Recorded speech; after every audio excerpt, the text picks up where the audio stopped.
I am back in Nara and we're going to Nara Park to feed the deer, and hopefully this time they will not try to bite me. I definitely feel that Nara is a bit more complicated to navigate as opposed to Tokyo, but I don't know whether that's because I've lived in Tokyo and I'm kind of used to the whole like the metro and the train systems. Here I have no idea where I'm going, I have no idea what I'm doing. Like even buying tickets is stressful for me because we have to get the limited express tickets, and honestly I had no idea what I was doing. But we've got the tickets now. Tomorrow we're going to Yoshino to see the cherry blossoms because apparently that's one of the best places to see cherry blossoms. And then we're going to go to this little place that does curry really well. They have vegetarian options there, so I highly recommend it if you're in Nara. Nara is beautiful. It's a completely different scenery to Kyoto or Tokyo. It's just got something really special about it. It feels very old-timey and I like that.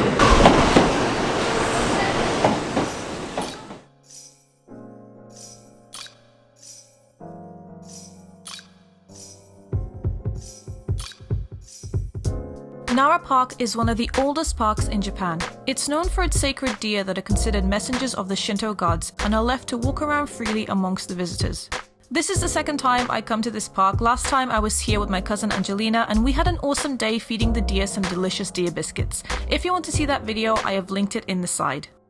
Deer biscuits are sold around the park in the afternoon and cost around 150 yen. Don't be too surprised if the deer are not too interested in the biscuits, however, as a lot of tourists feed them. If you come to this area, I also highly recommend visiting the Kofukuji Temple. It is the second tallest wooden pagoda in Japan.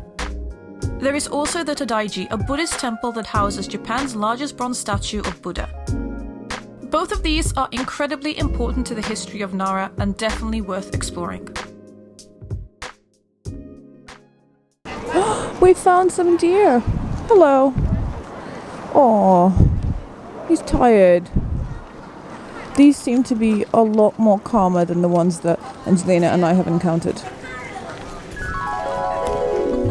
he wants the biscuit, but nobody gives him the biscuit.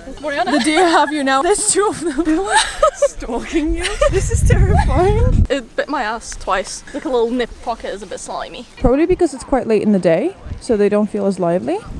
Is it the first time you stand that close to a deer? Yes. Hi. Hi.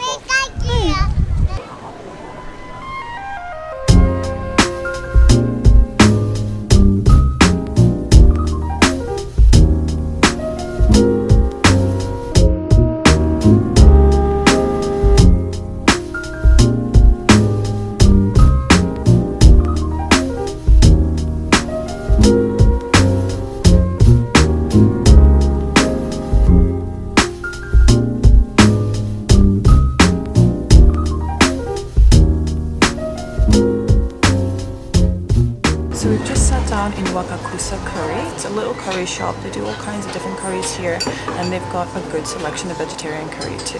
And their potato salad is amazing. Actually, I've been here before with Angelina, but my battery died last time and I wasn't able to film it. So this time I can finally film it for you and show you what the curry looks like. But this is one of my favorite places to eat when I'm in Nara.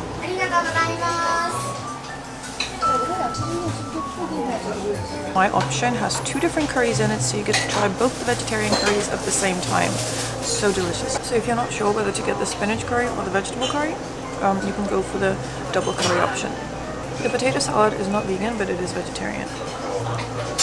But this curry is vegan.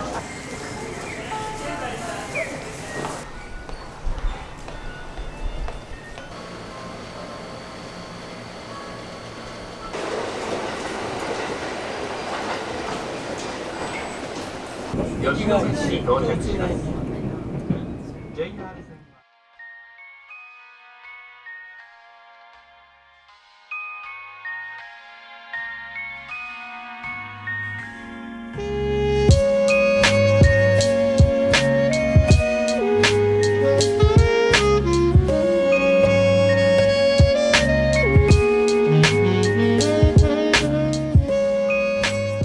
So we have arrived in Yoshino and we are heading to take the ropeway. The reason why we chose to take the ropeway instead of the bus initially is because this ropeway is said to be one of the oldest surviving ropeways in Japan. And it's pretty cheap. It's only 450 yen per adult, so we're going to try that. So you get your ticket from a ticket machine.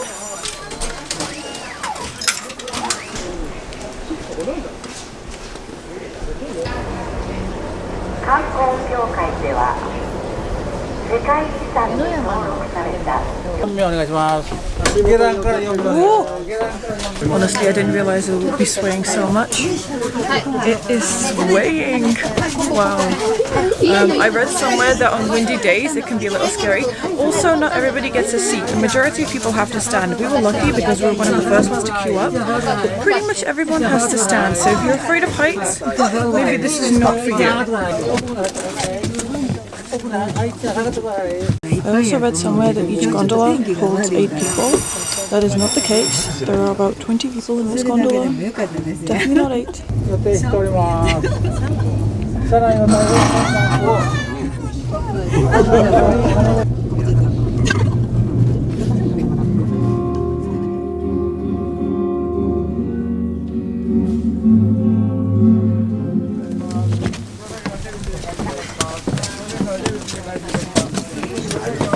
So after you get off the gondola, there are a few steps and then you reach lots of cherry blossoms, more shops, crying children. He's probably tired from being on the mountain all day. Wow, very pretty. Yeah, there's lots of shops. Lots of shops. Wow, places to get snacks. Lots of cherry blossoms.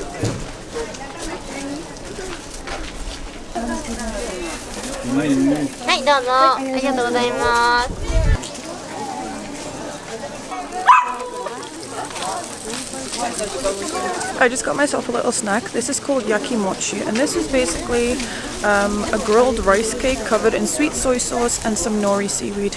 It's really good. It's very filling. It's not quite savory. It's almost like a sweet savory taste, but it's very satisfying. It's like typical Japanese comfort food, for me at least anyway. I didn't actually expect there to be so many snacks available on the mountain.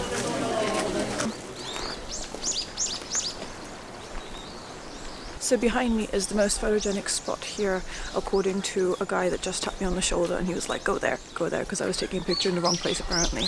And he was right, this is the most photogenic spot. This is overlooking a lot of the train lines, so everybody comes here and takes the pictures. Also, it's very close to the Ropeway, so if you want a picture of the cable car, that would be where you would stand to take it. The sakura petals are falling and it just feels really dreamy.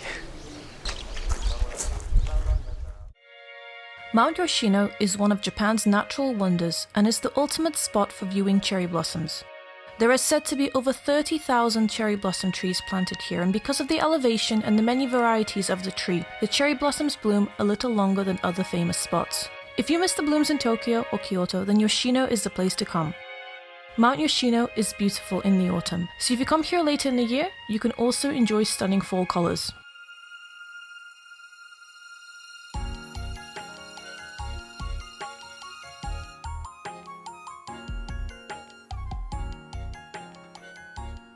My mum is just staring at the nature in disbelief. She's like, this is beautiful.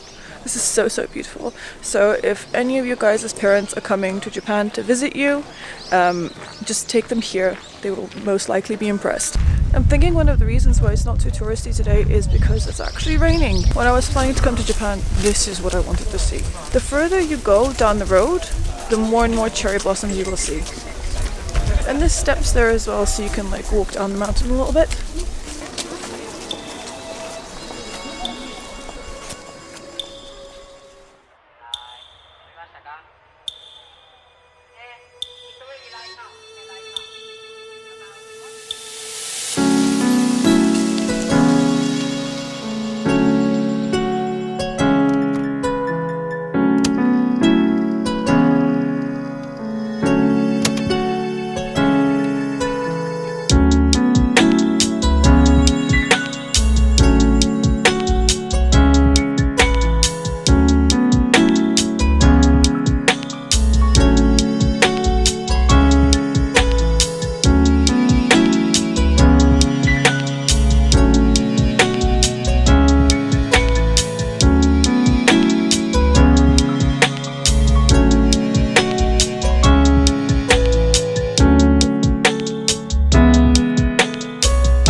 Behind me. That is the most unbelievable mix of colours I've ever seen.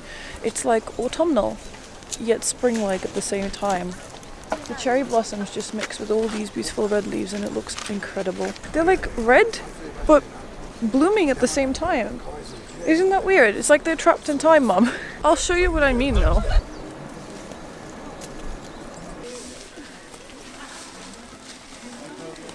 So right next to the shrine, I found a little bunny. How weird and cute at the same time. Ooh, steep. Very, very steep. Mum, I keep taking you up mountains. Every time we go on holiday of any kind, I take my family up a mountain.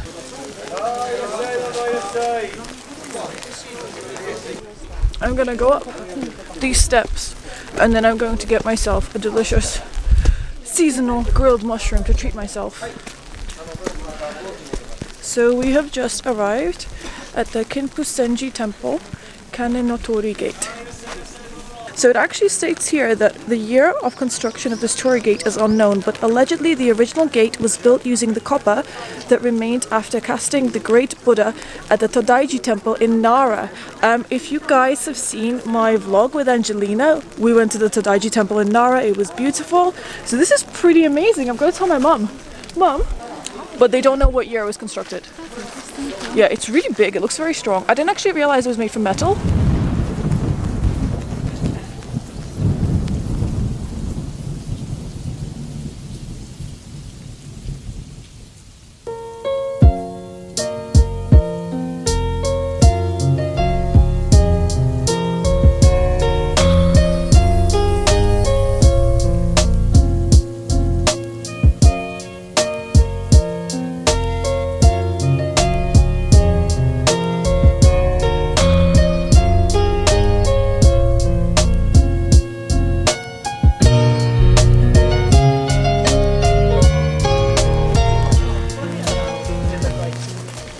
So we have just reached Kinpusenji Temple, which is behind me, up there. It seems to be undergoing some kind of restoration process, at least at the front it is. That's good, that they're looking after it. I am so excited for this. This is what I was waiting to see while on Mt Yoshino, and that's because it is a World Heritage Site and the history behind it is really fascinating, and I'll tell you guys more about it. But as you walk into the temple, there's little foxes there. It seems to me that every time I see the foxes, I'm happy. So we're going to walk in there and have a look around, and then I'll find a spot and tell you a bit about the history of this temple. Yoshino is the birthplace of Shugendo, and the mountain is considered a sacred place by its practitioners. Shugendo takes ideas from various other beliefs, including Taoism, Buddhism, and Shintoism. In fact, it is such a mix of belief systems that in 1872, during the separation of Buddhism from Shintoism, the Meiji government forbade the practice completely. It is only after World War II that Shugendo was allowed to be practiced once again. Kinpusenji is the head temple of Shugendo, as well as also being a UNESCO World Heritage Site, so it is a must visit if you want to know more about the history of the area.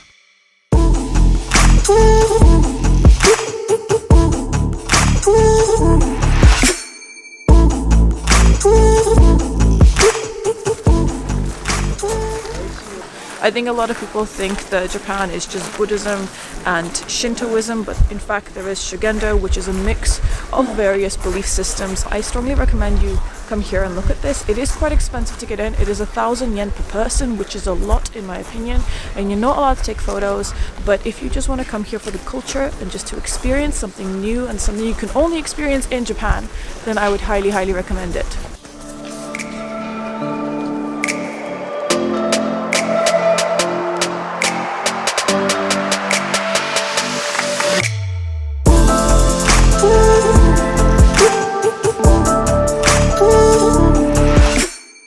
This is everything for today's video. After this, I am heading back to Tokyo.